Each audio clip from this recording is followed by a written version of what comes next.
¿Qué tal? Muy buenas tardes. Tengan los asistentes a esta octava sesión del Seminario Permanente de Ética Ambiental y Animal.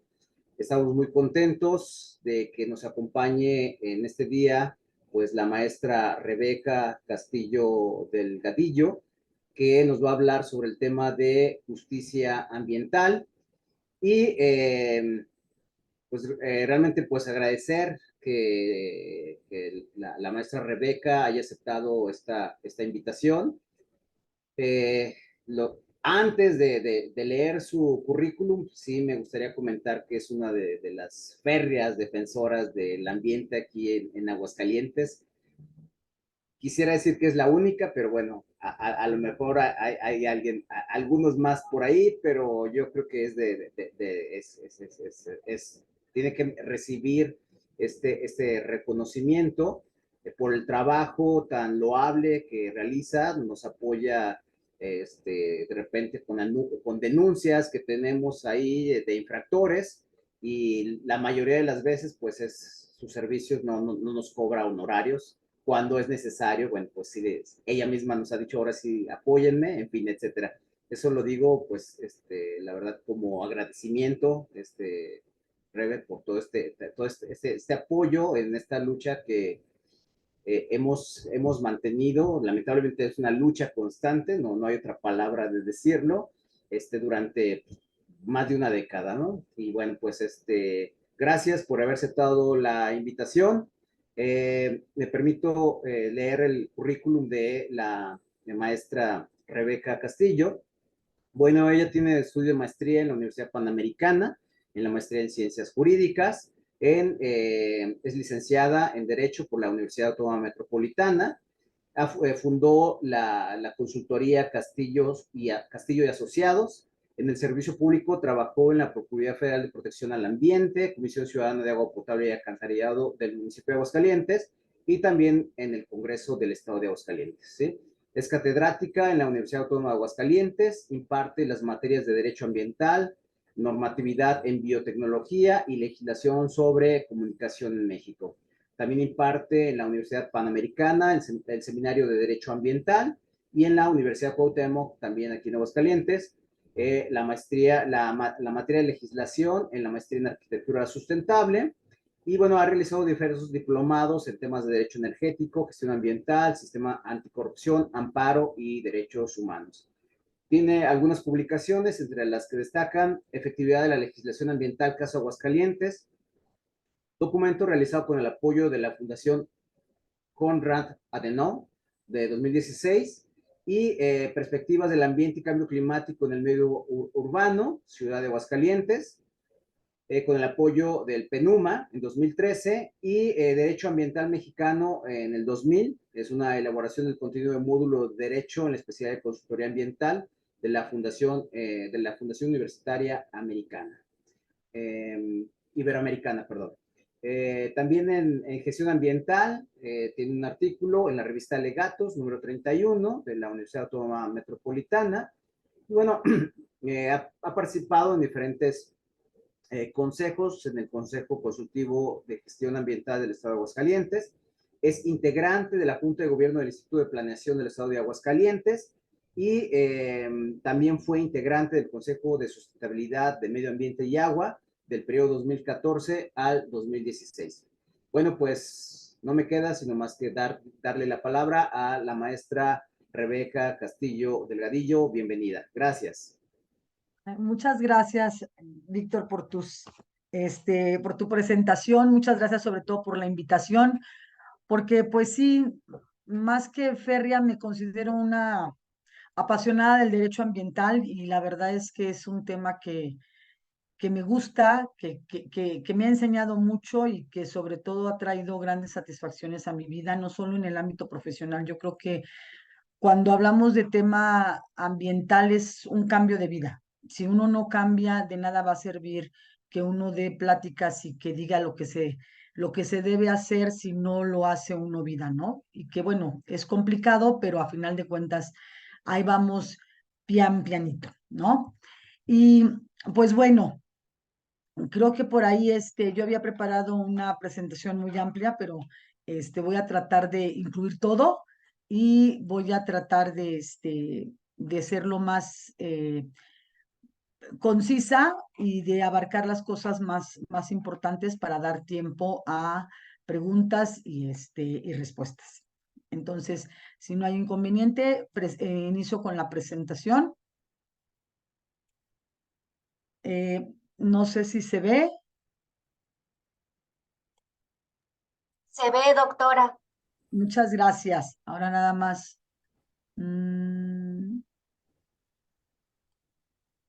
Déjenme acomodar ya esto. Bueno, pues entonces, acceso a la justicia ambiental. Y la verdad es que cuando el doctor Víctor me dijo de qué me gustaría abordar en la plática de hoy, la verdad es que creo que estamos en un momento sumamente importante en donde hablar del ambiente nos tiene que llevar a la exigencia de una justicia ambiental. O sea, ya no podemos seguir pensando en nada más vamos a proteger el ambiente desde el exigir, el de pedirles a las autoridades, el de a veces irles a rogar, no, creo que ya es el momento en que nosotros tenemos que hablar de una justicia ambiental vista desde otra perspectiva. Y entonces aquí creo que es muy importante, sobre todo por quienes están participando en este seminario, que es conveniente compartirles mi experiencia, pero también algunas herramientas que han sido muy eficaces para poder ejercer este derecho de justicia ambiental.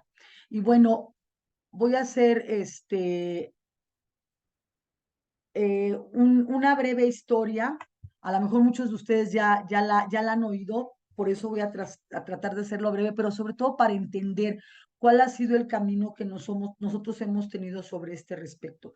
Y tenemos que considerar que nuestra Constitución, que ya tiene más de 100 años, desde que se promulga, preveía dos aspectos que al día de hoy siguen siendo base importante para esta justicia. Uno es establecer las modalidades a la propiedad privada, que implica que la propiedad privada tiene una función social, que está reconocida esa función social desde 1857 en la Constitución de ese momento. Pero en 1917 torna tiene otro fundamento aún más importante para lo que nos atañe, y que es que estas modalidades a la propiedad privada van a estar encaminadas a la protección y al aprovechamiento de los recursos naturales, ¿no? Entonces, la autoridad puede decirnos qué podemos hacer y qué no podemos hacer en nuestra propiedad. Y el principio de conservación de los recursos naturales, en aras de también yo no porque tenga en mi predio una gran diversidad de recursos naturales, yo voy a poder hacer su aprovechamiento de la manera en que a mí me plazca. No, tienen que tener este principio de conservación en donde de una o de otra manera se van a proteger los recursos naturales, ¿no? Y esto permitió que se dieran la protección de muchas áreas, incluso la declaratoria de áreas naturales protegidas o áreas de protección de recursos forestales, como fue el desierto de los Leones, que podría ser la primera área natural protegida que se establece en nuestro país. A partir de este momento, desde la Constitución y de las leyes que le fueron dando continuidad a la protección de los recursos naturales, nosotros tenemos que la normatividad va muy encaminada a la protección de los recursos forestales, al agua y al suelo. Y entonces tenemos nosotros en la época posrevolucionaria una gran cantidad de leyes dirigidas a estos aspectos, como la ley de aguas, la ley forestal, la ley de conservación de suelos y agua, etcétera, ¿no? Posteriormente, nuestra legislación se va tornando más hacia el ámbito sanitario. Y para muchos de los ambientalistas les debe sonar muy común este aspecto.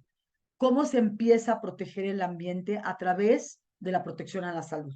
Como un tema secundario, se mete el tema ambiental Y entonces decimos, bueno, si no podemos lograr que el ambiente se proteja, ni desde la Constitución ni desde las leyes, el hecho de que se proteja la salud y que se vea como un derecho humano, también es un logro a quienes han protegido el ambiente. ¿Por qué? Porque al proteger la salud, de manera indirecta, se tiene que proteger el ambiente. No es ya una noción lejana el entender que el ambiente es un factor importante para nuestra salud. Digo, acabamos de salir, entre comillas, de una pandemia, que esto no nos lo puede dejar dudar. Y como decimos los abogados, es un hecho notorio, ¿no? Para poder tener una salud adecuada, debemos de tener un ambiente sano. Entonces, ese tema en la década de los finales de los 70, principios de los 80, hizo que la protección al ambiente se diera desde este ámbito. E incluso, por ejemplo, el Código Sanitario de 1934, que tuvo reformas en el 40, incorporó varios aspectos importantes para controlar las emisiones a la atmósfera que tenían algunos establecimientos industriales o comerciales, o incluso el manejo de sustancias tóxicas, las descargas de aguas residuales, protegió a los trabajadores y a los vecinos que colindaban con estas industrias o comercios a la contaminación lumínica o a la contaminación por ruido. Entonces, sí vemos cómo hay una relación importante. También en este bloque de protección a la salud y el ambiente, se expide la primera ley que regula de una manera más completa la contaminación ambiental y que se publica en 1971, y en donde se le da a la Secretaría de Salubridad y Asistencia, a la entonces Secretaría de Salubridad y Asistencia, el aplicar precisamente esta ley federal para prevenir y controlar la contaminación ambiental, ¿no? Posteriormente vemos que la protección del ambiente va va teniendo otro enfoque, y es cómo el tema de las ciudades va teniendo también una relación muy directa con el ambiente. Y entonces, en 1982, se expide la Ley Federal de Protección al Ambiente, en donde se crea la Secretaría de Desarrollo Urbano y Ecología, que si bien después esta se convierte en Sedesol, en la actualidad podríamos decir que la, la, la, la evolución que tuvo la SEDUE es ahora la SEDATU, ¿no? Entonces, pero en ese momento, en la década de los 80, es la SEDUE, Secretaría de Desarrollo Urbano y Ecología, la que atiende las cuestiones ambientales y a la que se le encarga la facultad de aplicar y de vigilar el cumplimiento de la Ley Federal de Protección al Ambiente. Y al interior de esta secretaría, pues surge la Subsecretaría de Ecología, que es el antecedente del INE, que es el antecedente de la Profepa e incluso el antecedente de la Semarnat.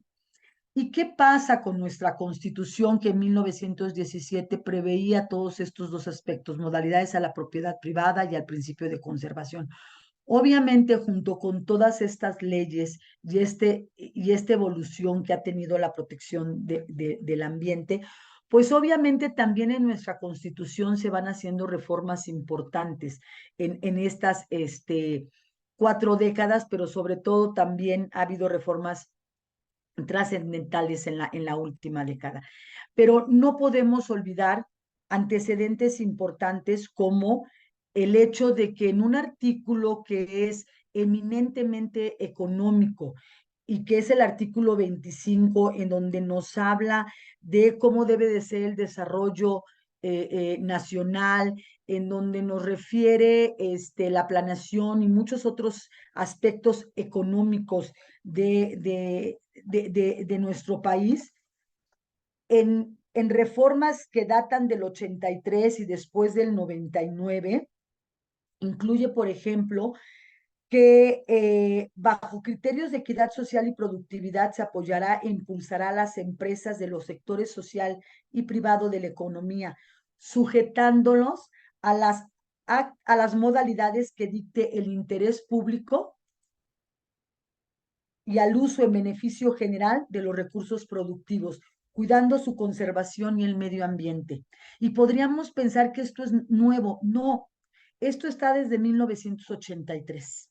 Está en nuestra Constitución y se ha ido modificando hasta llegar a incluir el tema de sustentabilidad. E incluso, por ejemplo, en 1999 se incluye en este mismo artículo la obligación del Estado de ser rector del desarrollo nacional con el fin de garantizar que éste sea integral y sustentable, que fortalezca la soberanía de la nación. Entonces, vemos cómo nuestra Constitución, desde hace ya varias décadas, incluye aspectos que tienen que ver con esta economía sustentable, con esta economía en donde tiene que considerar aspectos ambientales, ¿no? Otros artículos importantes, obviamente, es el artículo 4, en donde en 1982, si no me equivoco, se incorpora el derecho a la salud. En 1999, por primera vez, se incluye la protección del derecho, o más bien se otorga el derecho humano a un medio ambiente adecuado para el desarrollo y bienestar, que en 2012 se transforma en algo más completo y más claro, que tiene que ver con el derecho a un medio ambiente sano para su desarrollo y bienestar. E incluso en este mismo año se incorpora el derecho al acceso, disposición y saneamiento del agua para consumo personal y doméstico en forma suficiente, salubre, aceptable y asequible. Es decir, tenemos nosotros una, una, una normatividad que desde la Constitución nos ha venido brindando bases para poder nosotros gozar de este derecho humano al ambiente. Y bueno, en el ámbito internacional no cambia mucho la situación, ¿no? En el ámbito internacional, nosotros vemos que desde la década de los 70 a nivel internacional ya existe una preocupación muy importante y que tiene que ver con la problemática ambiental. De hecho, a finales de los 60 ya había habido a nivel internacional una reunión para ver el tema del clima, ¿no? En 1972 la comunidad internacional decide incorporar ya el tema ambiental porque se están dando cuenta de la problemática que se está presentando en todo el planeta. Y entonces surge esta primera reunión, la Conferencia de las Naciones Unidas sobre el Medio Ambiente Humano, que se da en Estocolmo, Suecia, y que aquí lo que buscan y que estableció como objetivos fue la preservación de los recursos naturales, para efecto de poder planear su aprovechamiento, evitar el agotamiento de los recursos no renovables, seguir atendiendo el tema de las descargas de sustancias y materiales tóxicos y un tema que ha estado desde muchos años atrás, el tema de la contaminación del mar, ¿no? Por primera vez se habla de que el desarrollo económico debe sujetarse a las necesidades ambientales. Y entonces surge el tema o surge la determinación de codesarrollo que se empieza a utilizar de muchas maneras, la frase eco para todo, pero bueno, es el antecedente internacional. 20 años después surge la primera reunión realmente ambiental y que conocemos como la cumbre de la Tierra, que se da en 1992 y que su nombre oficial es la Conferencia de las Naciones Unidas sobre el Medio Ambiente y el Desarrollo, en donde surgen 5 documentos Y uno de ellos, el más importante y quizá el más conocido, es la Declaración de Río sobre el Medio Ambiente y el desarrollo sostenible. Después está el programa 21, o lo que es la Agenda 21, la Declaración de los Principios Relativos a los Bosques, y surgen dos convenios internacionales que al día de hoy siguen siendo relevantes e importantes. Uno es el Convenio Marco de las Naciones Unidas sobre el Cambio Climático, del cual se deriva el Protocolo de Kioto y más adelante el Acuerdo de París, ¿no? Entonces, este convenio de las Naciones Unidas sobre el Cambio Climático, que se suscribe en 1992, ha permitido, pues, no podría decir yo detener, pero sí comprometer que los países que han suscrito estos acuerdos internacionales se comprometan más en atender la generación de gases de efecto invernadero. Y por el otro lado está el convenio sobre la diversidad biológica que busca proteger nuestra biodiversidad y establecer eh, compromisos importantes, pero también derechos importantes para los pueblos originarios, para quienes se les ha reconocido la propiedad de esta diversidad y que ha tenido también otros protocolos o acuerdos que se han derivado de este convenio, como puede ser el protocolo de Nagoya. Y algo importante es que precisamente es en esta cumbre en donde ya se habla de una manera más clara, más precisa de lo que es el desarrollo sustentable, en donde se ha entendido que no podemos entender la viabilidad de ningún proyecto sin que se pueda ver el aspecto social, el aspecto económico, pero sobre todo el aspecto ambiental.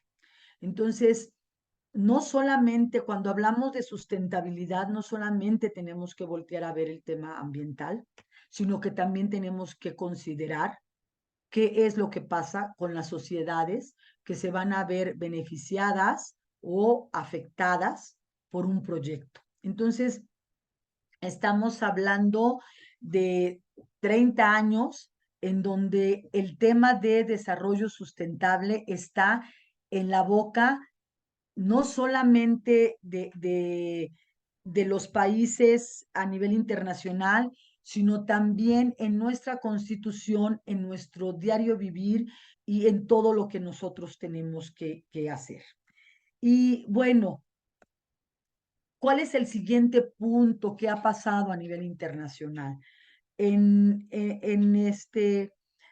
año 2000 se reúne nuevamente la comunidad internacional y en el inicio de este nuevo milenio se lleva a cabo la cumbre del milenio y la ONU hace esta declaración, ¿no?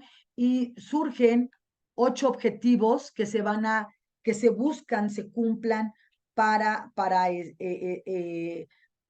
el 2015, ¿no?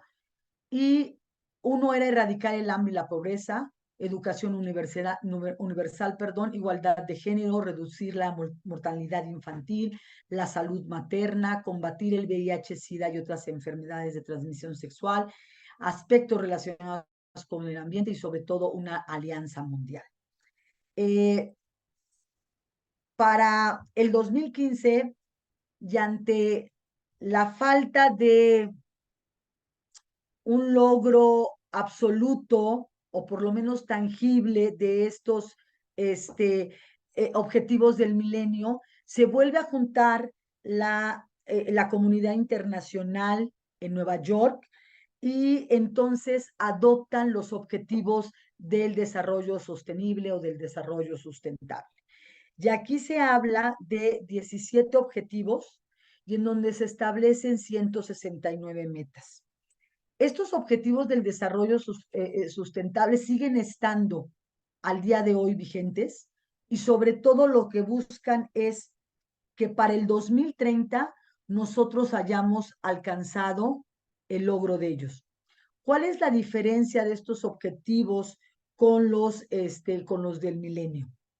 Bueno, sobre todo, no el hecho de que sean más, sino que se establecen metas y sobre todo que se busca que no solamente sean los países los que contribuyan al logro de estos objetivos, sino que también sean las personas en lo individual y en lo comunitario, que puedan hacer acciones mínimas que puedan abarcar en el logro de estos objetivos, que puedan ayudar al logro de estos objetivos.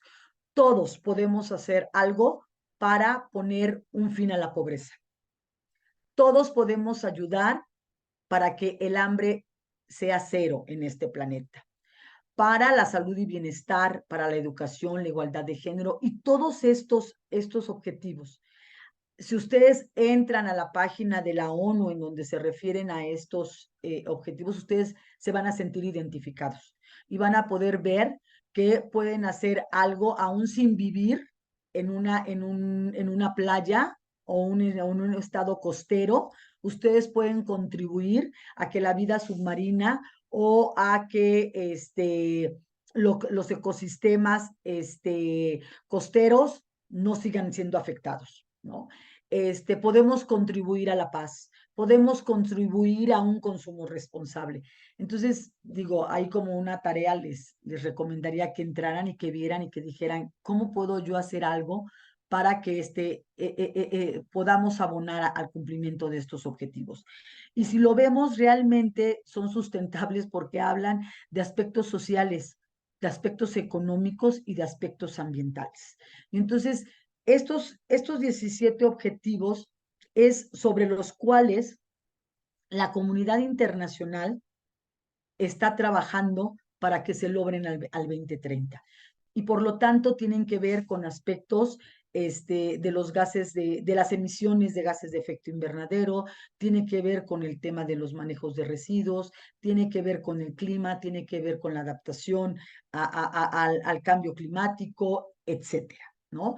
Entonces, esto es lo que ahorita estamos trabajando, y digo estamos trabajando porque creo que deberíamos de imprimir esta diapositiva y tenerla en nuestro celular y así como que levantarnos y decir, a ver, ¿cómo voy a contribuir el día de hoy, no? Porque es algo que nos va a llevar a todos, ¿no? Y sobre todo porque algo importante es que buscan poner fin a la pobreza, luchar con la desigualdad y la injusticia y sobre todo que nadie quede atrás. O sea, ninguna persona puede seguir quedando fuera del goce y disfrute de lo que este planeta nos va a dar. Y bueno, todo esto, ¿qué tiene que ver con el acceso a la justicia ambiental? La realidad es que cuando nosotros hablamos de justicia ambiental, a veces pensamos de cómo podemos demandar, cómo podemos nosotros, tener un mejor ambiente o cómo puedo yo hacer que este determinado proyecto no siga afectando o que un barco no contamine o que un hotel no acabe con un manglar. No sé, tantas y tantas cosas que podemos nosotros hacer y que a veces la realidad es que nosotros decimos es que pues no, yo no sé cómo, ¿no? No puedo, ¿qué hay? Pues bueno, ya les di alguna información que nos lleva a entender que desde nuestra normatividad sí hay disposiciones que están protegiendo al ambiente, sí hay normas, leyes que dicen que tenemos que proteger al ambiente o que señalan que los proyectos tienen que estar sujetos a, eh, a, a, a, a un proyecto sustentable. En fin, entonces, ¿qué es el acceso a la justicia ambiental? Pues la verdad es que nosotros no podemos hablar de justicia ambiental si no entendemos el tema de derechos humanos. Si nosotros no entendemos ese vínculo tan tan claro, tan fuerte entre los derechos humanos y la justicia ambiental. Y cuando nosotros nos referimos al derecho, a los derechos humanos, pues decimos, bueno, es que es entonces el derecho humano al agua, el derecho humano al ambiente. No, es una gran cantidad de derechos que de una u otra manera van a seguir protegiendo esta defensa por el ambiente. Y sobre todo algo que al día de hoy ya nuestra Constitución reconoce y que ha sido un antes y un después de la defensa del ambiente. Y me refiero a que ya nuestra Constitución ha reconocido que el ambiente es un bien colectivo. Es decir, ya no tengo yo que esperar a que el dueño del predio, del cual yo no soy propietaria, se apiade de mí y, y lo remedie. O ya no tengo que esperar a que, voy a poner ejemplos muy cotidianos, ¿no? A que la empresa X, o que la autoridad tal obligue a esa empresa a que suspenda sus descargas de agua al río San Pedro sin que tenga un tratamiento previo. O ya no voy a tener que esperar a que la autoridad le niegue a determinada farmacia el permiso para talar el árbol que está en la calle y que quiere tirar para que haya más estacionamientos. No, es un bien colectivo. Ese árbol me pertenece también a mí, aunque no esté dentro de mi domicilio. Esa agua que va por el río San Pedro también es un bien mío, ajá, aunque sea de la nación y yo formo parte de la nación. Entonces, cuando se reconoce que el ambiente es un bien colectivo, se reconoce que es un bien indivisible. No le pertenece a una sola persona y por lo tanto le pertenece a todos, ¿no? Comunidades, a mí en lo particular, etcétera. Pero también es un bien difuso. ¿Por qué? Porque no solamente me pertenece a mí y a los que estamos ahorita aquí en esta sesión o en este momento del planeta. Es un bien que le pertenece también a las generaciones futuras, a las personas que van a venir en breve o que están llegando ahorita y que tienen el derecho de tener un aire limpio, un agua limpia, el derecho a un acceso a esa agua o el derecho a poder conocer cómo son las guacamayas o cómo son los monos capuchinos o cuál es un cactus o poder disfrutar de un paisaje.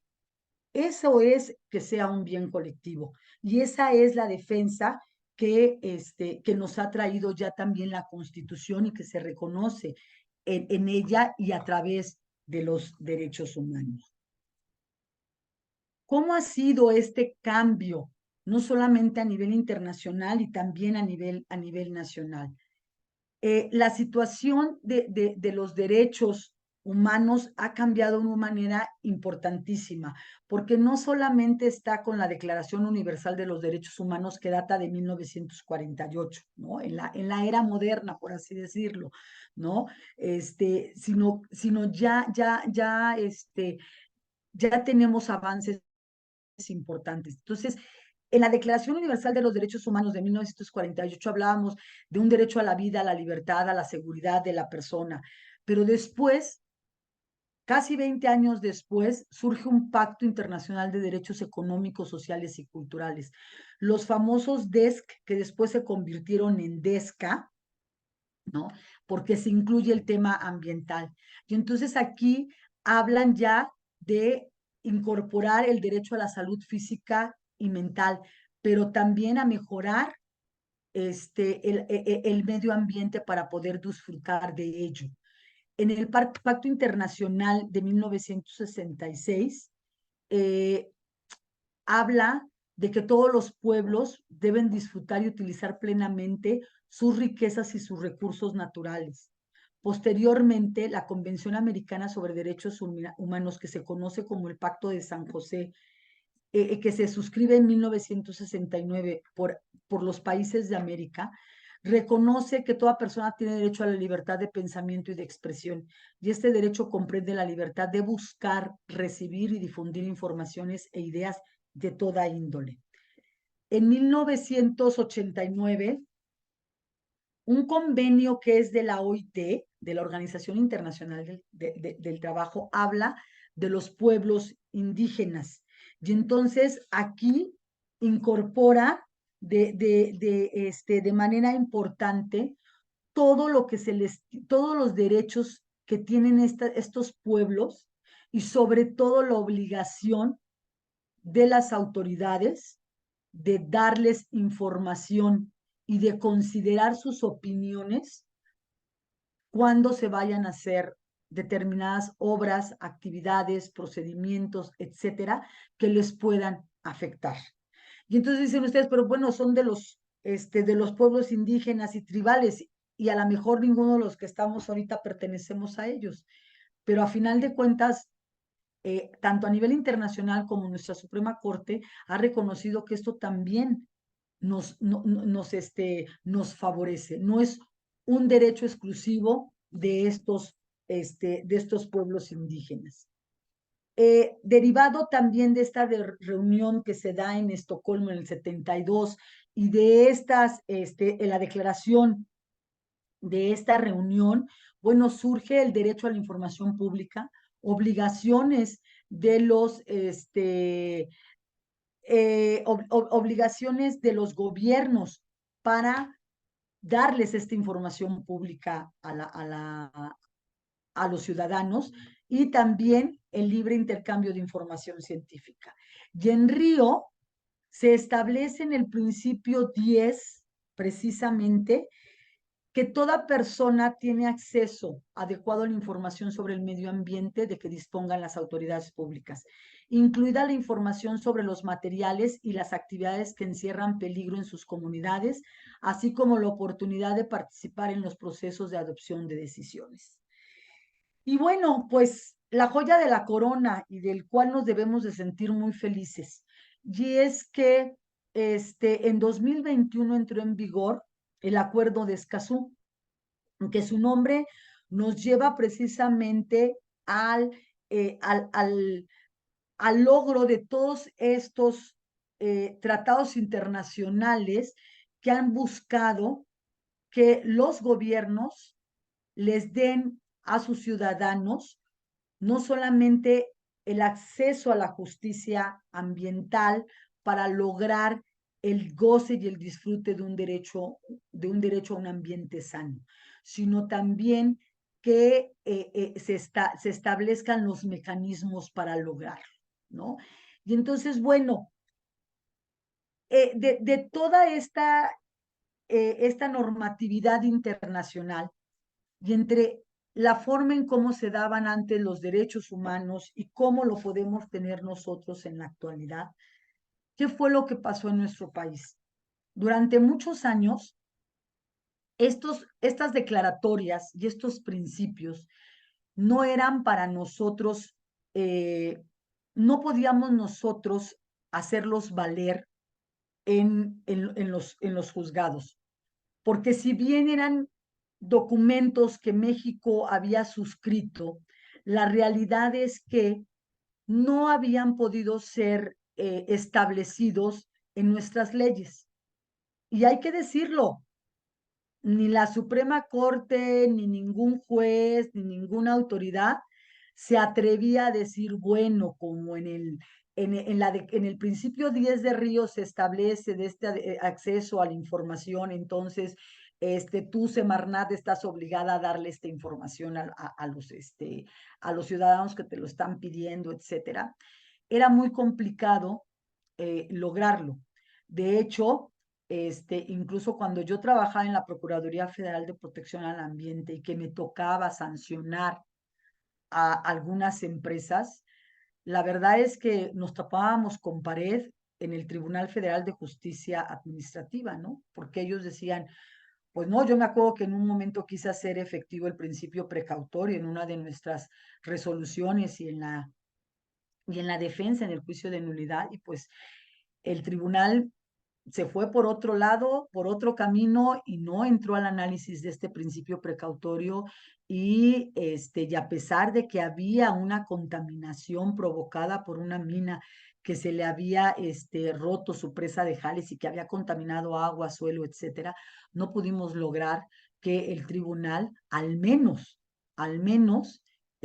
ordenara a esa minera a cumplir con las medidas que le estábamos ordenando. Entonces, sí hay un antes y un después, no solo de la protección de los derechos humanos, sino incluso de la protección del derecho humano a un ambiente sano. Y esto se logra gracias a que, reitero, ese reconocimiento a todas las personas que desde su pequeño metro cuadrado o desde su trinchera han peleado por la defensa de los derechos humanos. Y se ha logrado que se lleguen a cortes internacionales, y en el caso específico de México, a la Corte Interamericana de Derechos Humanos. Y hubo por ahí un caso que se conoce como el caso Radilla, en donde los familiares de una persona que había desaparecido, ante la inactividad tanto de la Procuraduría General de la República, tanto de los jueces, tanto de las autoridades, llegaron a la Corte Interamericana de Derechos Humanos y exigieron. Entonces, bueno, es una historia larga, pero lo que se logra con, con el caso Radilla y que se ventila en la Corte Interamericana es una recomendación que se le da al Estado mexicano, en donde hay instrucciones para el Poder Ejecutivo, para el Poder, directamente para el Presidente de la República, para el Congreso del Estado, para los tribunales, para la Suprema Corte y también para el Ejército, ¿no? Entonces, a raíz de esto tiene que haber una reforma en la Constitución. Y uno de los aspectos que dice la Corte Interamericana es que, decía, México sí tiene en su Constitución y habla de derechos humanos, pero realmente no hay una protección como tal. Y además México en todo este tiempo ha obviado los tratados internacionales que ha suscrito en materia de derechos humanos. Y además no tiene el término como tal de derechos humanos, sino que habla de garantías individuales, que tiene que ver con un tema de procedimental. Entonces, como México tiene un atraso importante en su constitución respecto de la terminología que hemos estado utilizando a nivel internacional, debe cambiar y debe reformar. Y esto provoca la reforma del artículo 1 de la Constitución Política de los Estados Unidos Mexicanos, pero también una reforma importante al Poder Judicial y la generación o la publicación, la expedición de una nueva ley de amparo. Y esto es el boom. Y para quienes defendemos el ambiente, la verdad es que fue importantísimo. Si yo les digo que si esto yo lo hubiera tenido cuando trabajaba en Profepa, no se me hubiera ido nadie vivo, ¿no? Pero bueno, ahora afortunadamente lo podemos hacer desde otra trinchera, y sobre todo creo que es un aspecto muy, muy importante, porque se eleva a rango constitucional los tratados internacionales que México ha firmado en temas de derechos humanos. Entonces, todos estos protocolos, estas declaraciones, estos acuerdos que yo les acabo de mencionar, tienen un rango constitucional. Y cuando se vaya a defender un derecho humano, se tiene que interpretar no solamente conforme a lo que la Constitución dice en derechos humanos, sino también conforme a lo que dicen los tratados internacionales de la materia de derechos humanos, y algo importantísimo, buscando siempre favorecer la protección más amplia que uno u otro le pueda dar. Esto quiere decir que si la Constitución no ha sido reformada en algún tema de derechos humanos y no ha reconocido algunos principios o algunos aspectos que están reconocidos en los tratados internacionales y en los cuales me pueden dar una protección más amplia, yo puedo pedirle al juez o el juez está obligado a darme la protección más amplia, la que esté en la Constitución o en un tratado internacional. Y entonces esto es lo importante, porque si en derecho ambiental la LGEP es del 88 y ha tenido una gran cantidad de reformas, no prevé estos principios que establecen las nuevas, por ejemplo, el acuerdo de Escazú, ¿no? Yo no me tengo que esperar a que el Congreso de la Unión se le ocurra hacer una modificación. Yo le tengo que decir a la autoridad o le tengo que decir al juez, a ver, momento, a ti te toca aplicar esto. ¿Por qué? Porque es un derecho humano. Y entonces la autoridad está obligada. Ahora bien, ¿por qué digo que no solamente al juez? Sino porque de acuerdo con esta Constitución, es todas las autoridades en el ámbito de sus competencias tienen la obligación de promover, respetar, proteger y garantizar los derechos humanos. Entonces, no es solamente que yo diga, pues tengo que esperarme a que el juez pues me haga caso, ¿no? No, a ver, Profepa, a ver, Secretaría de Medio Ambiente de Zacatecas, a ver, Procuraduría de Michoacán, Proespa, Semadesu, Semarnat, todas las autoridades en el ámbito de su competencia, es decir, en lo que les corresponda, están obligados a respetar, proteger y garantizar el derecho humano a un ambiente sano. No hay manera de que se puedan librar, ¿no? Desafortunadamente, muchas autoridades siguen pensando que pues los derechos humanos solamente se protegen cuando se trata de llegar a un juicio de amparo. Pero no, aquí tenemos nosotros nuestra arma más importante. Y bueno, entonces, tratando de derechos humanos, ¿qué es lo que tendríamos que considerar? En materia ambiental, pues sí, tenemos el derecho humano a la salud, el derecho al agua y tenemos el derecho a un ambiente sano, ¿no? Pero estos derechos que son sustantivos, ajá, ¿cómo los voy a ejercer? Y aquí viene lo importante, porque estos derechos humanos están regulados por principios, como es el de igualdad, el de no discriminación, etcétera, ¿no?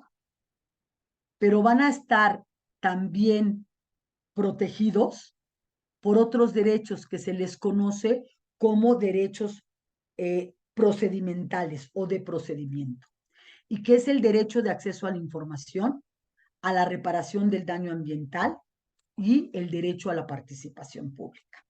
Estos derechos de acceso o de procedimiento son los que me van a ayudar a lograr estos derechos sustantivos que están en la Constitución. Y estos derechos de procedimiento también se encuentran en la Constitución.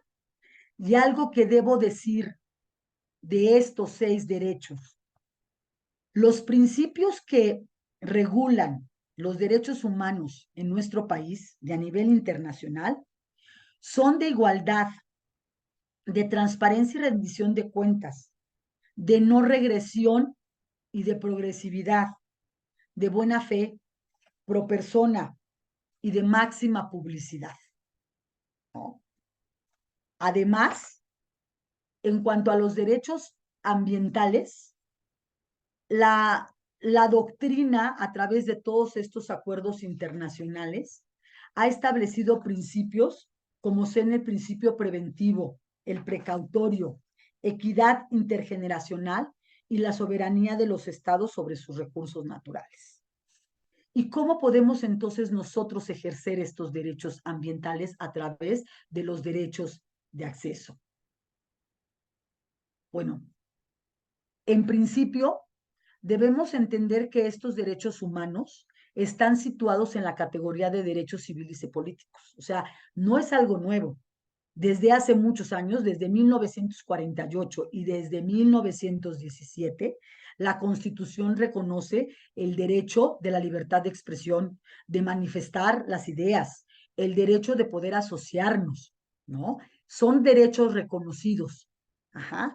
Pero también se han ido desarrollando en el Pacto Internacional de Derechos Civiles y Políticos y en nuestra propia Constitución los tenemos claramente determinados, no como un tema ambiental, ¿eh? Está en el artículo 6 el acceso a la información, el acceso a la información. Y todo el tema del INE, digo, perdón, del INAI, está en este artículo 6. Tenemos en el artículo 17 el acceso a la justicia. Y más adelantito lo podemos ver en cuanto al tema de reparación ambiental que está en el artículo 4. Y en el artículo 35 que nos permite el derecho de participación pública, que si bien está dentro del tema de electoral, eso no quiere decir que ese derecho nada más sea para que yo participe en el tema electoral. Claro que no. Está también el derecho a la participación pública en los procesos de toma de decisiones en asuntos ambientales. Entonces, estos derechos de acceso están previstos de una manera muy clara en nuestra Constitución y nosotros los podemos ejercer. ¿Cómo los vamos a ejercer? Algo que tenemos nosotros que entender, que los titulares de este derecho somos todos, ya sea que lo querramos ejercer en grupo o que lo querramos ejercer en lo individual. No necesitamos acreditar nada. No necesitamos acreditar cuál es mi interés jurídico, si soy propietaria, no, simple y sencillamente ya se reconoce un interés legítimo para poder tener acceso a esta información o a cualquiera de estos accesos, ¿no? Tengo que acreditar si una afectación, por ejemplo, para el caso de la justicia, ¿no? Pero como es un bien colectivo, ya la Corte me ha dicho cómo tiene que ser este acceso. ¿Quiénes son los sujetos obligados? Las autoridades y aquellos particulares que ejerzan una función o presten un servicio público. Entonces, pensemos, el tema del agua, lo tiene una concesionaria. A ver, dime cuáles son las descargas que tienes. ¿Me la tiene que dar? Claro que me la tiene que dar, porque ella está teniendo una información pública y por lo tanto me la tiene que proporcionar. ¿Qué tipo de información? Aquí hay que tener una mente muy abierta, porque todo lo que es información ambiental, o en este tema de la información ambiental entran una gran cantidad de datos, todo aquello que tenga relación con el tema ambiental. Y aquí es, pues, que seamos muy creativos, ¿no? Es que van a construir un parque urbano. Ay, es que nos va a beneficiar ambientalmente, etcétera. Sí, pero para llevar a cabo ese parque urbano van a tener que tirar un manglar. A ver, espérame. Esto tiene que ver con un tema ambiental, entonces dame información, ¿no? ¿Cómo es tu proyecto? ¿Qué es lo que vas a hacer? ¿Cuánto vas a gastar? ¿Por qué no lo haces en otro lugar? Etcétera. Entonces, cuando hablamos de información, puede ser cualquiera, incluso la que esté en formato digital, la que esté en un video, toda la que tenga la autoridad. Y yo no tengo por qué informarle a la autoridad para qué la quiero. Hace poquito, no voy a decir nada más, pero hace poquito solicitamos una información y nos dijeron, ¿y para qué? Lo llevamos el escrito, ¿y para qué lo quieres? Perdón, pero sí, ¿por qué lo van a ocupar? Ya no está vigente esa información, no importa, la necesito. Y fue un cuestionamiento tras cuestionamiento de la persona que nos estaba atendiendo. Digo, porque somos decentes, pero en un momento dado le pudimos haber dicho, no es de tu incumbencia y tu obligación es dármela. Entonces, esto es algo que nosotros tenemos que tener muy claro. El ambiente es un bien colectivo. Yo necesito única y exclusivamente ¿cómo se llama? Para su defensa, yo solo necesito acreditar el interés legítimo. Pero para todo lo demás, yo no necesito acreditarle a la autoridad nada, ni siquiera para la participación pública. No necesito acreditar ningún tipo de interés. Mi interés es simple y yo quiero que me des información. La autoridad está obligada a tener una transparencia activa. ¿Qué quiere decir esto? Que ellos incluso tienen que poner, así como que en charola de plata, toda la información que tengan. Nosotros deberíamos poder entrar a cualquier página de la Semarnat o de la autoridad, de cualquier autoridad ambiental, estatal o municipal, y poder saber cuál es la calidad del aire, saber qué proyectos se está revisando, saber cuántos residuos se han generado, saber qué empresas son las que están llevando residuos, las que transportan, quiénes son los nombres y apellidos de los funcionarios públicos, cuánto ganan, cuál es el presupuesto para determinada obra, no sé, toda la información. Sin embargo, entrar a cualquier página de cualquier autoridad es un calvario. Y para quienes no tenemos la facilidad de poder acceder a las cuestiones tecnológicas con la facilidad que tienen los jóvenes, bueno, nos jalamos los cabellos, ¿no? Pero aún así, quienes tienen esa facilidad, les cuesta trabajo. Pero ahora imagínense los que ni siquiera tienen una computadora en su casa, ¿no? O no tienen internet. Entonces, es obligación de las autoridades tener esta transparencia activa. Y tratándose, por ejemplo, del derecho a la participación pública, puede sonar de risa, y a lo mejor unos van a decir, qué exagerada, Rebeca. Pero si ustedes revisan realmente los lineamientos que han establecido a nivel internacional para todos estos derechos de acceso, la autoridad está obligada casi a ir y tocarles a la puerta y decirles, ¿saben qué? Yo sé que la construcción de esta presa va a inundar tu casa. Entonces, ¿qué crees? Voy a hacer una reunión para informarles por qué es importante que inunde tu casa.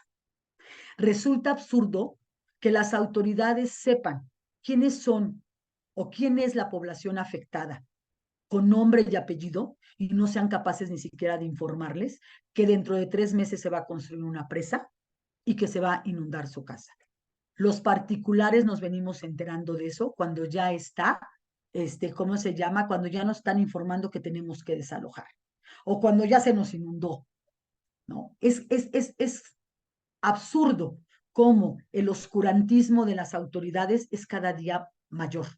Cuando existen ya decisiones de las autoridades, tratados internacionales que les dicen, ustedes tienen que ser transparentes, tienen que darle toda esta participación a los afectados, tienen que permitirles y tomar todas las medidas necesarias para que realmente esta información y esta participación llegue a quienes les interesa, ¿no? Sin embargo, bueno, pues nosotros a veces también los desconocemos. Y cuando hablamos de acceso a la justicia en asuntos ambientales,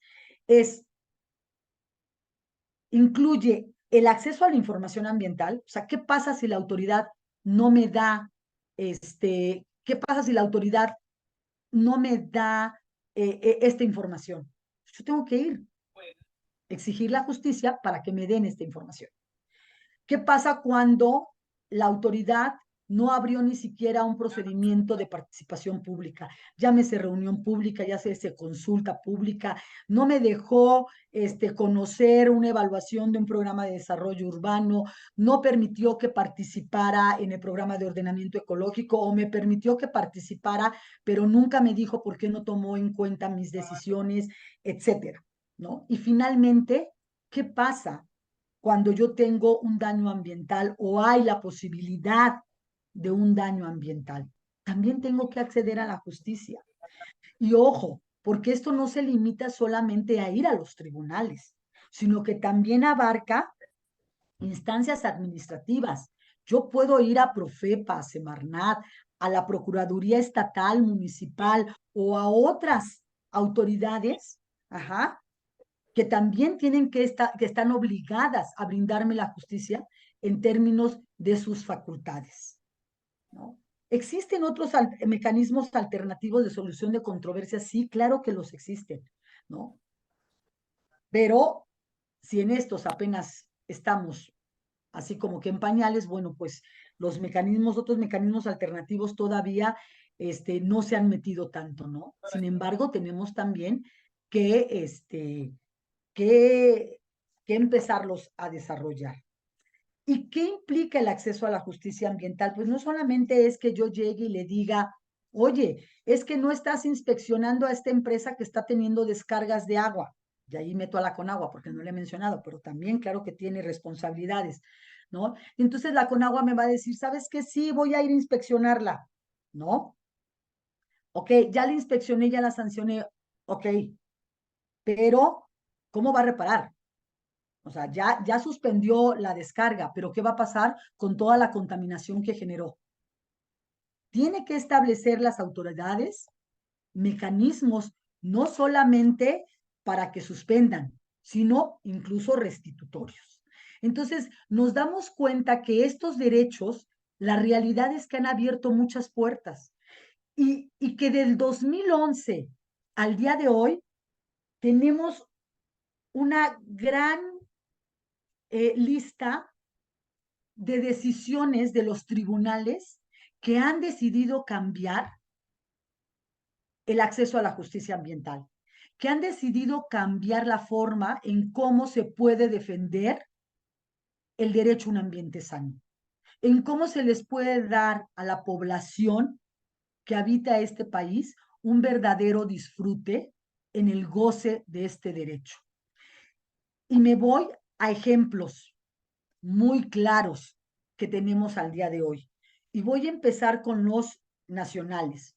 Uno es el amparo en revisión 307-2016, que sigue teniendo un logro importante porque se conoce también como el de la Laguna de Carpintero, que se desarrolla en Tamaulipas y que fue precisamente en donde se iba a hacer un parque bicentenario en donde se iba a afectar un manglar. Dos mujeres decidieron presentar un juicio de amparo en contra de ese parque bicentenario que iba a ser el municipio. Demandaron al presidente, al ayuntamiento, a la Profepa y a la Semarnat. Se detuvo la construcción de ese parque. Y de ahí se derivó criterios importantísimos en donde seguimos nosotros, de los cuales nos seguimos nosotros afianzando para poder hacer efectivo otros juicios. El interés legítimo, que tiene que ver mucho con el entorno adyacente, que yo pueda acreditarle a la autoridad que, que disfruto ese entorno, que formo parte del disfrute de ese ecosistema. ¿Cómo lo acreditaron ellas? Porque solamente lo acreditó una de ellas. Lo acreditó señalando que ella iba cada semana, a caminar, a correr, el ejercicio lo hacía alrededor de ese lugar. Otros ejemplos puede ser el que se sirvan de los servicios ambientales que da ese ecosistema. Y así se puede acreditar el interés legítimo, entre muchas otras cosas. Pero también se estableció el tema que las autoridades están obligadas a generar momentos de participación pública y que esa es una garantía de los particulares y que la autoridad está obligada a llevarlo a cabo, entre muchas otras cosas.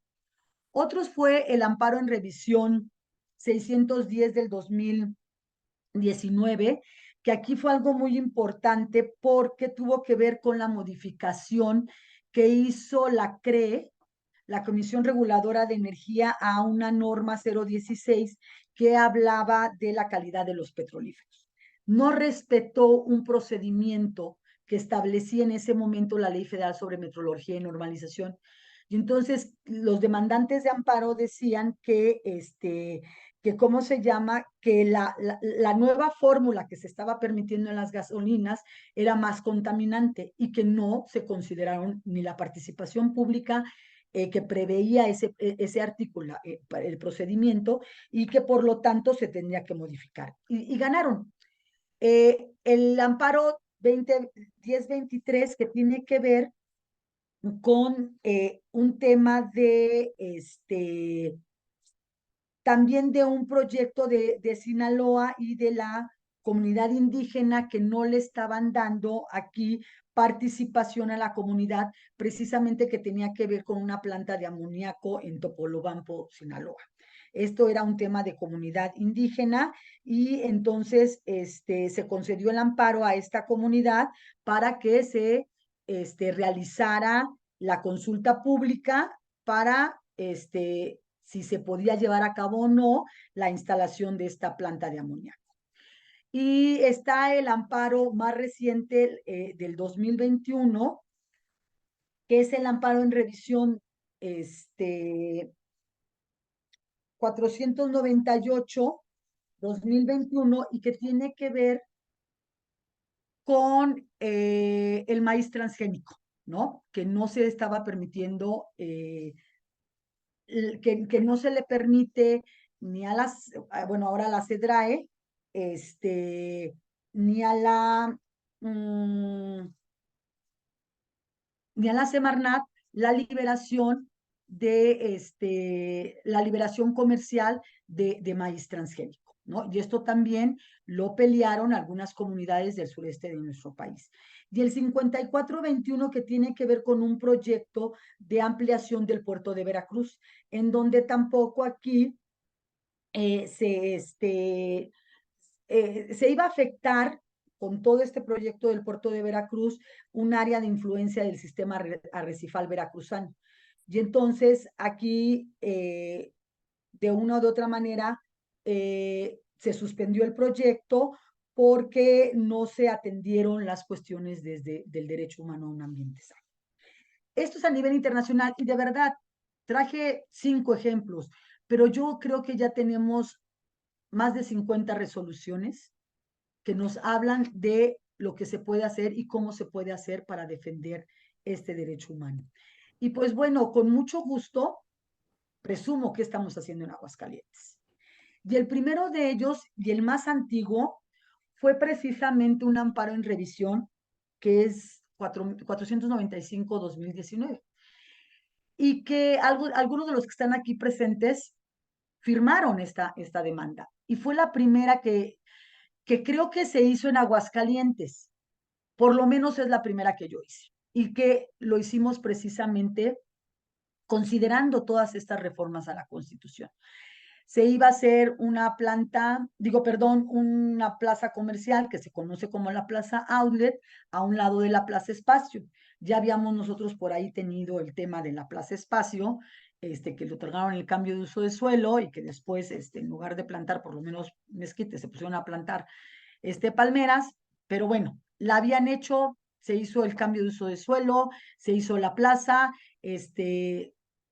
con toda la tristeza del mundo, no nos animamos, no hicimos, no se hizo nada. Pero cuando entonces supimos de que se había otorgado en el 2016 una autorización para que al lado de la Plaza Espacio se hiciera una plaza outlet, dijimos, ya no nos la vuelven a hacer. Entonces, aquí lo que hicimos fue irnos en juicio de nulidad en contra de la autorización de Semarnat. Fue un procedimiento en el que nosotros le dijimos al Tribunal Federal de Justicia Administrativa, y logramos demostrar que la Semarnat no había hecho una adecuada evaluación del impacto ambiental que iba a tener esa obra. Curiosamente, y esto es algo que siempre me ha sorprendido, la Semarnat se fue en recurso de revisión en contra de la sentencia del tribunal que nos había dado, o que les había dado a los demandantes, la razón, ¿no? Y algo que decía la Semarnat es que los que habían suscrito la demanda no tenían interés legítimo. Y ahí es cuando dices, pues, ¿qué no somos cuates? ¿Qué no estamos del mismo lado? Pero bueno, afortunadamente el tribunal colegiado que resolvió esto le dijo, sí tienen interés legítimo, y se confirma la sentencia del Tribunal Federal de Justicia Administrativa. Repuso el procedimiento, la Semarnat, y hasta donde sé, la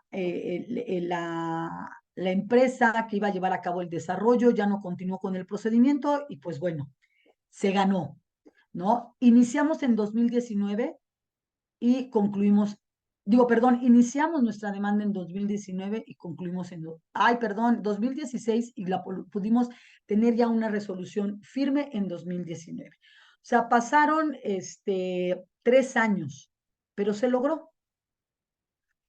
El otro que tuvimos fue la modificación al programa de manejo Sierra Fría. Este todavía está sujeto a procedimiento.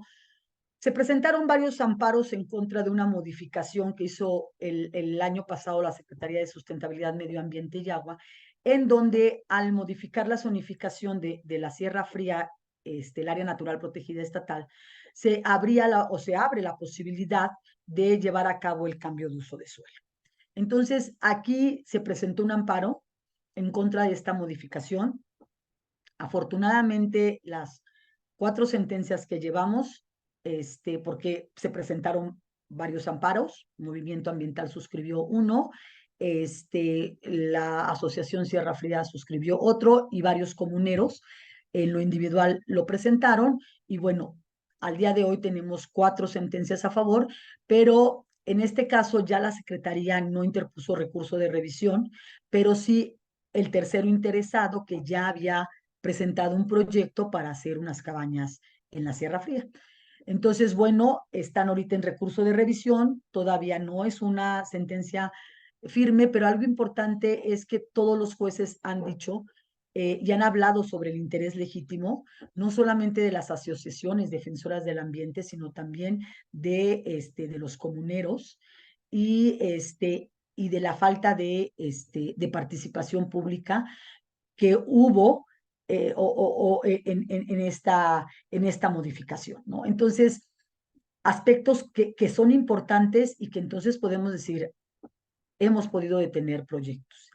Y el más reciente, y que se acaba de presentar ahora en el mes pasado, si no me equivoco, y que es el proyecto Cítara, que se tiene considerado la presentación, digo, llevar a cabo un condominio en donde se va a hacer un club de golf, perdón, un campo de golf, ¿no? Que bueno, que a final de cuentas también va a ser un club, pero se va a llevar a cabo un campo de golf, lo cual obviamente nos asustó mucho porque estamos en una situación de que no haya en Aguascalientes, aunque el presidente municipal insista en decir que sí tenemos agua y que viene no sé de dónde, pero que sí tenemos agua. Pero sabemos nosotros que no hay agua en Aguascalientes y que sabemos también que aun cuando quienes llevan a cabo un proyecto digan que van a regar con aguas residuales y que todo esto lo van a traer y todo, sabemos que las autoridades ambientales no inspeccionan y ni siquiera revisan las autorizaciones en materia de impacto ambiental, lo que nos pone en la duda en qué podemos hacer para garantizar que efectivamente este condominio va a regar todos los días ese campo de golf con aguas residuales y no con agua potable que les hace falta a muchas comunidades. Maestra Rebeca, Entonces, sí, ya estamos en tiempo, por si puede ir concluyendo, por favor. sí, ya es mi última. Entonces, esto es algo que nosotros podemos ir revisando. Y bueno, mis conclusiones. Creo que las reglas del juego ya las tenemos. Creo que hay suficiente normatividad, acuerdos, criterios que nos dicen cómo podemos nosotros acceder a esta justicia. También creo que las autoridades, a fuerza de amparos, yo ya no creo tanto que a fuerzas de periodicazos, yo creo que más a fuerzas de amparo están aprendiendo, ¿no? Y creo que también nosotros como ciudadanía hemos ido aprendiendo, y eso es importante. Entonces, yo concluiría, ¿quién tiene la decisión? ¿De quién depende que realmente nosotros, o que realmente alguien proteja el ambiente? ¿Quién tendría la decisión? Y pues yo, con esta reflexión, cerraría y pido una disculpa si me tardé de más, pero eso sería todo lo que podría decir. Muchas gracias. Muchísimas gracias, Rebe. Como te conocemos aquí los cuates en Aguascalientes. Este, muy clara, muy amplia tu presentación y sobre todo los ejemplos que das. Voy a aprovechar la palabra. No, estamos en tiempo, Rebe, no te preocupes. Pues a mí me parece que vamos muy lento también nosotros, o sea, cuando nos presentas solamente 3 casos en Aguascalientes, sabiendo que hay una barbaridad de situaciones que están pasando, me parece, como lo dices al final, que la sociedad también necesita ponerse las pilas. Aquí en Aguascalientes, Perdón que te interrumpa. ah, Hay más, pero por lo menos esos son ok. sobre los que yo he trabajado. Hay por ahí otros 2 casos, pero por lo menos que podríamos decir que son 5, ¿no? Pero esos 3 sí los puse porque son sobre los que yo conozco y yo he trabajado. Bueno, muchas gracias por la aclaración, Rebe. Pero aún así, ¿no? Aún así, o sea, aunque me digas, tenemos 20 casos, vaya, te diría, vamos, creo que no hemos aprovechado los beneficios que la ley nos está otorgando. Y bueno, estamos luego en la mano, en las manos de personas con poca ética, eh, que además manejan las leyes a discreción, bajo sus intereses. Y bueno, pues eso creo que no solamente ocurre en Aguascalientes, creo que ocurre en el país, me atrevería a decir internacionalmente, ¿no? Bueno, voy a pasar a una ronda de preguntas que han estado haciendo en el chat. Y posteriormente, si el tiempo nos lo permite, bueno, también podemos tener un diálogo con la maestra Rebeca, quien así lo desee. Y bueno, voy a comenzar con a comenzar con una pregunta que hizo Juan Castillo. Dice, ¿qué pasa con los bonos de carbono entre las naciones? Si tuvieras y posteriormente pregunta también el mismo Juan Castillo, ¿existe un mecanismo legal para obligar y o sancionar a los directivos que no aplican algún proyecto ambiental en el nivel básico y nivel medio superior? ¿Cómo los presionamos de que apoyen? Y bueno, envía saludos. Y bueno, también es que se disculpa porque no tiene una cámara y el micrófono, pero por lo que vemos, estuvo muy atento en la presentación. Adelante, R. Bueno, miren, el tema de los bonos de carbono es todo un tema internacional, que se está derivando desde Kioto, ¿no? Pero que ha cobrado mucha relevancia ahora con lo del Acuerdo de París, ¿no? Este, pero la realidad es que mm, esto es un tema en donde pues el gobierno mexicano tiene que seguir negociando para, pues para atraer más recursos, porque siempre va a decir que no tiene recursos, pero para atraer más recursos y lograr que las empresas transnacionales que están todavía más comprometidas en bajar sus emisiones, ¿no? Puedan traer aquí a hacer pagos por servicios ambientales, ¿no? Hay proyectos importantes incluso aquí en Aguascalientes.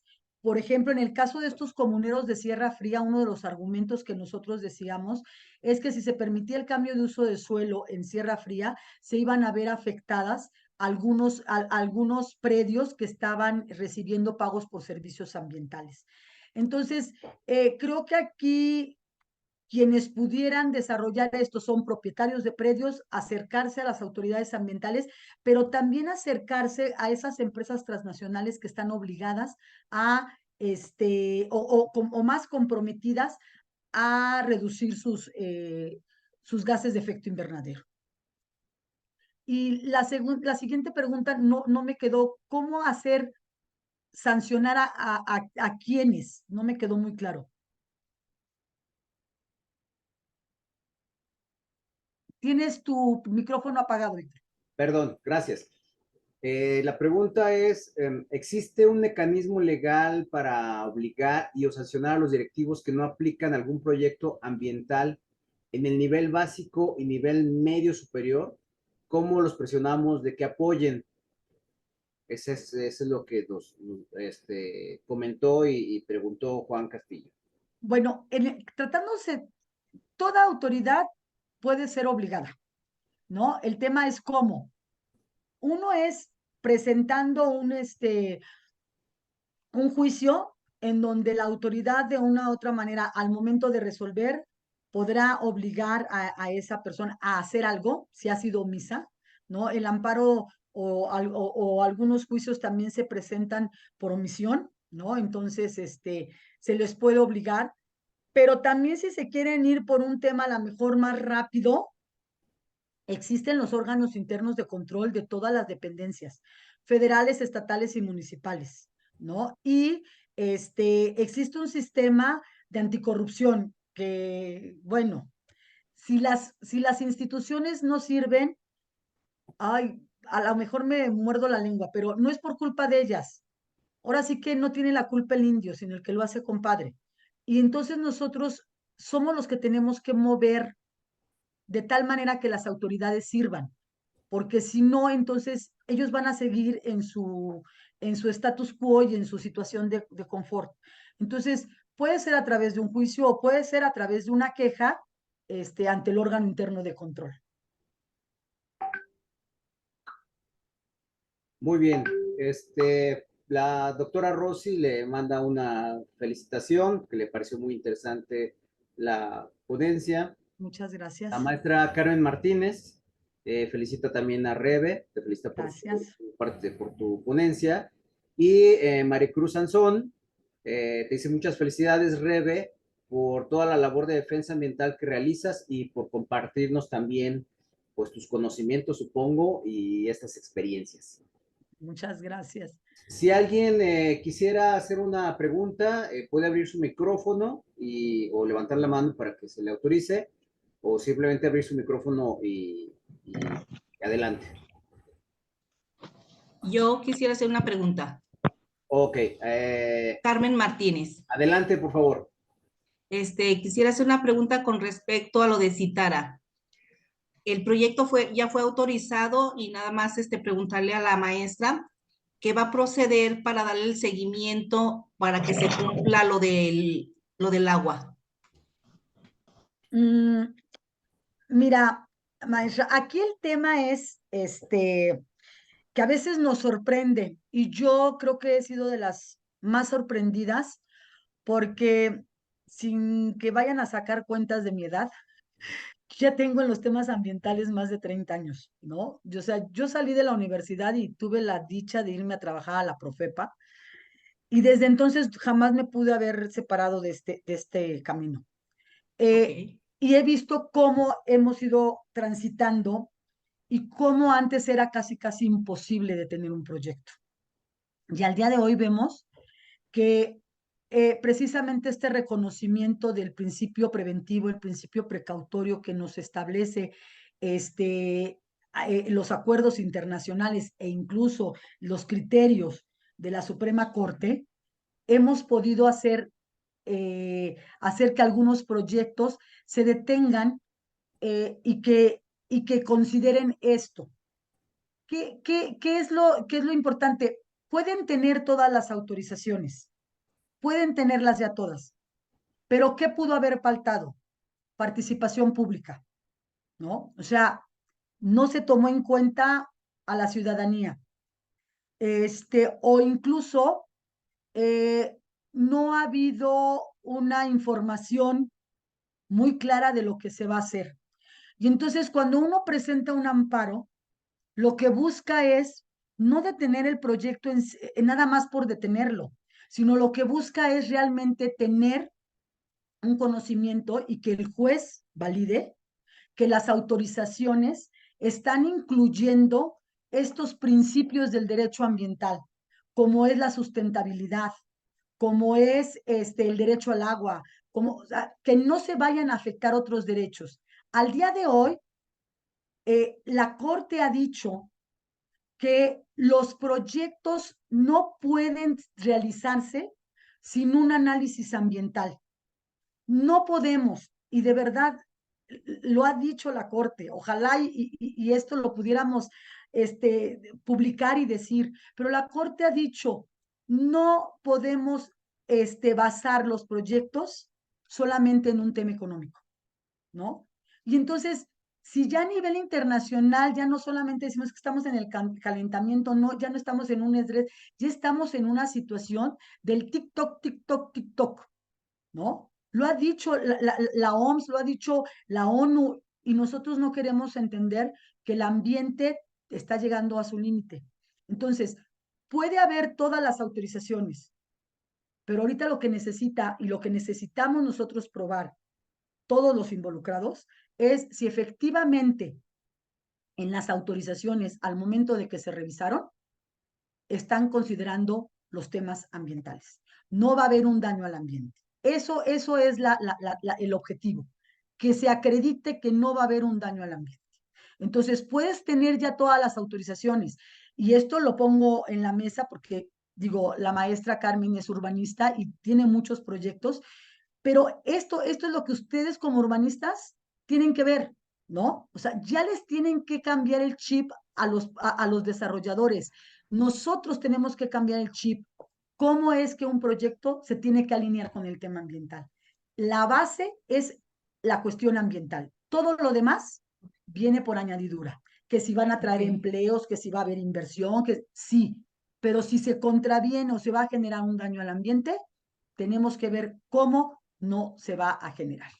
Entonces, esto es lo que está pasando. Gracias. Muchísimas gracias, maestra Carmen. Monique, no sé si querías también comentar algo, abriste tu micrófono y tu video. Adelante, Monique. Yo les quería agradecer mucho porque esta conferencia corresponde al taller que Rebeca nos prometió y está perfecta. Espero que nos puedas pasar la grabación y yo la quiero compartir en mi fraccionamiento y ver cómo le vamos a hacer porque no avanzan las cosas y creo que con alguien como ustedes sí se va a poder hacer algo. Muchísimas gracias por todos sus esfuerzos. Gracias, Monique. Gracias, Monique. Si hubiera una última participación, alguien que quisiera preguntar.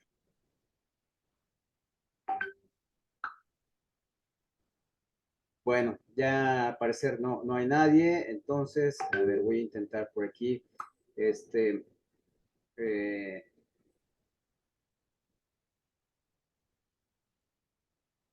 lo que quiero, ya, aquí está. Ok, voy a compartir mi pantalla para hacer entrega a la maestra Rebe, ¿sí? De su respectiva constancia. ¿Sí se ve, Rebe? Bueno, en la Universidad Autónoma de Aguascalientes, el Grupo de Investigación en Derecho Ambiental GIDA, la especialidad en bioética en la Universidad, la Unidad Académica de la Universidad Autónoma de Zacatecas y la Universidad de Michoacán en San Nicolás de Hidalgo. Y bueno, obviamente en el Seminario Permanente de Ética Ambiental y Animal, otorga el presente reconocimiento a la maestra Rebeca Castillo Delgadillo por su participación como ponente en la 8ª sesión del seminario con el tema Justicia Ambiental. Aguascalientes, 8 de septiembre de 2023.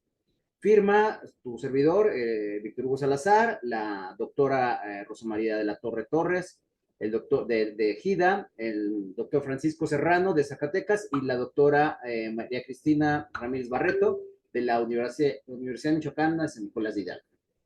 Pues muchísimas gracias, Rebe, por tu presentación, por haber aceptado esta invitación y bueno, pues ahí seguiremos en este apoyo constante, permanente, en lo que nos corresponde aquí en Aguascalientes para que esto creo que nos brinda conocimiento y herramientas necesarias para no sentirnos desahuciados, ¿no? Sino que pues ahora nos corresponde, digamos, continuar con esto. Pues muchísimas gracias, Rebe. No sé si quisieras hacer un último comentario. Pues miren, digo nuevamente agradecer a todos los organizadores por considerarme en este seminario. Y ¿qué les puedo decir? O sea, insisto, es un bien colectivo, ¿no? Y lo que hagamos todos va a ser a favor de todos. Y lo que hagamos en perjuicio, pues también va a ser en perjuicio de todos. Y creo que, como dijiste hace un momento, ¿no? Decías, están las herramientas dadas, ¿no? Ya están las bases dadas, ya nada más es cuestión de que trabajemos todos para el mismo rumbo, porque no va a haber ambiente que nos aguante. Y a final de cuentas, nosotros perfectamente podríamos, más bien el ambiente perfectamente puede vivir sin nosotros. Yo creo que le iría muy bien, ¿no? Pero pues nosotros no, es el único lugar donde vamos a poder vivir, y no creo que a los de esta generación nos toque tener la posibilidad de ir a vivir a Marte, ¿no? Entonces, pues luchemos por lo que tenemos, ¿no? Y defendamos lo que tenemos. Y sobre todo yo creo que convenzamos, compartamos y eduquemos a quienes todavía dudan de la importancia de la protección al ambiente. Creo que eso nos corresponde y eso también contribuiría a los objetivos del desarrollo sostenible. Y pues muchas gracias. Bueno, pues muchísimas gracias a todos por su asistencia, por su atención. Y les recordamos que el seminario es los segundos viernes de cada mes. Entonces los esperamos para la sesión de octubre, que va a ser el día viernes 13. Recuerden, es de 12 a 2 de la tarde para que lo agenden ahí, no se comprometan con otros asuntos. Vaya, claro, cada quien, ¿verdad? Pues muchísimas gracias y nos vemos entonces dentro de un mes. Hasta la próxima. Muchas Gracias, gracias hasta a los pronto. asistentes y buena tarde.